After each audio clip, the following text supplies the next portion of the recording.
इथे युरोपमध्ये झाला आहे समर चालू, जस्ट रिसेंटली चालू झाला आहे. आणि तुम्हाला मागून कळतच असेल की किती ग्रीनरी झाली आहे. म्हणजे एवढं सुंदर युरोप हे एका आठवड्यामध्ये होतं आहे. म्हणजे मी ज्या रस्त्याने रोज चालत जाते ऑफिसवरून घरी जाताना, तेव्हा म्हणजे एवढे दिवस झाडांवर एक सुद्धा पान नव्हतं, काहीच नाही.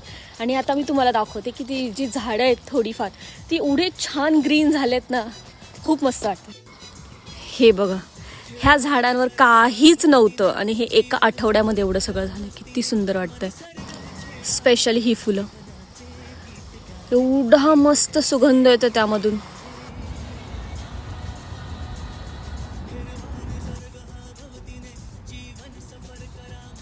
खूप भारी वाटतंय. अमेझिंग. ह्याच दिवसाची वाट मी खूप टायमापासून बघत. किती सुंदर वाटतंय सी. आणि सर्वात बेस्ट ती फुलं आहेत. अमेझिंग.